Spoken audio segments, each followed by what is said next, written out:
आज आपण बनवणार आहोत अगदी सोप्या पद्धतीने मऊ, स्पॉन्जी आणि खमंग असा ढोकळा।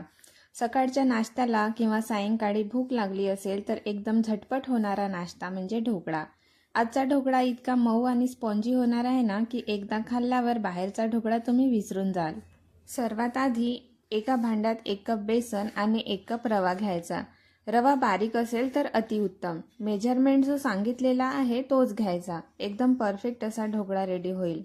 आता यामध्ये 1 कप दही घ्यायची, चवीनुसार मीठ आणि थोडी हळद घालून सर्व साहित्य एकत्र करून घ्यायचं। आता थोडं थोडं पाणी घालत हे मिश्रण छान फेटून घेऊया। गुठळ्या राहणार नाहीत याची काळजी नक्की घ्या। मिश्रण आपल्याला एकाच डायरेक्शनने फेटून घ्यायचं आहे आणि महत्त्वाचं म्हणजे पीठ ना खूप घट्ट आणि नाही पातळ करायचं आहे, कारण पीठ खूप घट्ट केलं तर ढोकळा मऊ होणार नाही आणि पातळ केलं तर ढोकळ्याची टेक्स्चर बिघडू शकतो। त्यामुळे मध्यम घट्टसर बॅटर ठेवा या प्रकारे। आता बॅटरमध्ये 1 सॅचेट इनो टाकायचा आणि हलक्या हाताने मिक्स करायचं। इनो घातल्यानंतर बॅटर जास्त वेळ फिरवायचं नाही आणि पटकन वाफवायला ठेवायचं। आता एका स्टीलच्या भांड्याला तेल लावून बॅटर ओतून घ्या। मी इथे केक टीन घेतलेला आहे। एका कुकरमध्ये पाणी गरम करायचं। पाणी जास्त नको, जे बॅटरवालं भांडं आहे अगदी त्याच्या खालीपर्यंत घ्यायचं। आता झाकण लावून ढोकळा छान मंद आचेवर वाफवून घ्यायचा, कमीत कमी 20 ते 25 मिनिटे। आणि कुकरच्या झाकणाची शिट्टी काढायला विसरू नका।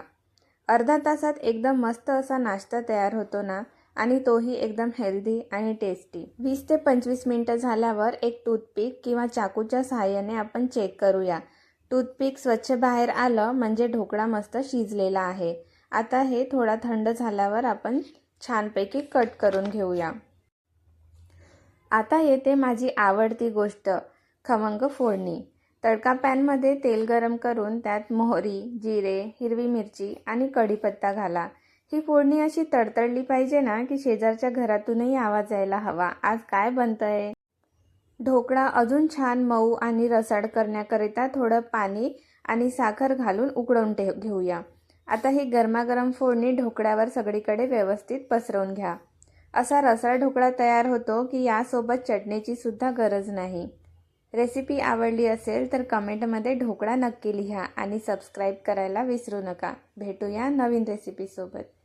व्हिडिओ आवडला असेल तर लाईक करा, शेअर करा आणि सबस्क्राईब करायला विसरू नका। धन्यवाद।